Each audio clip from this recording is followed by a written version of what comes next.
was one of the biggest peaks for deportations. 2012, 2013, President Obama had deported close to 2 million people. So while that was happening, my dad was one of the people who got into the deportation process. After that, many families started Facebooking me, letting me know, hey, my dad is also in deportation proceedings. What can we do?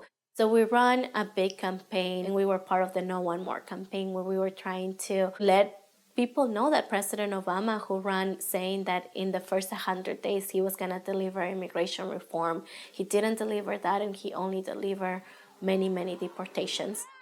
We had 4 individuals who locked themselves up at ICE to let them know, hey, this is inhumane, you shouldn't be deporting people. They actually took away a bus. We didn't know who was in that bus. We just knew that it was undocumented immigrants that were getting ready to get deported.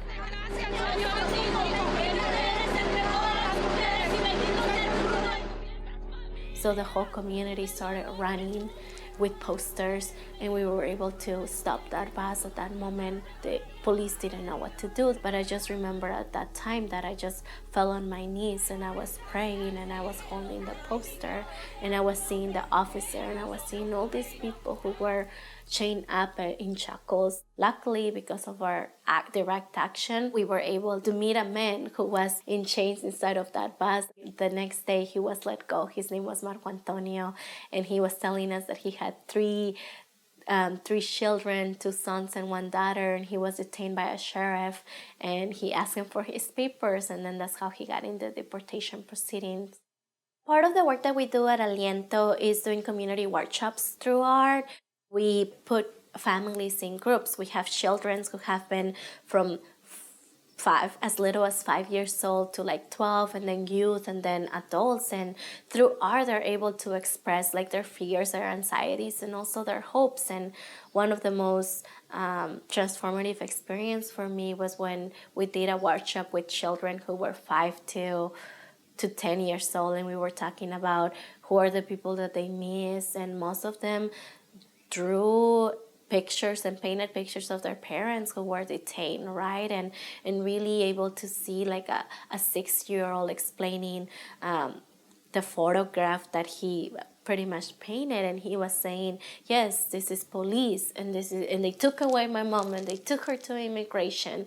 And knowing that our children are growing up like that with such a heavy trauma and things that don't need to happen, I can't even comprehend it and really articulate it in words, because I can tell you theoretically, right? But when you're there with the kids, and when you're seeing these paintings and so much pain that they have, you can't forget to think about what is the future and what is the present that we're putting in front of them. And I also think about how later on, it's like I told them, like, can you imagine what would it be, a world without police, a world without violence, a world without detention centers? And they painted beautiful portraits of community with a lot of hearts and shining stars, and all their loved ones were together.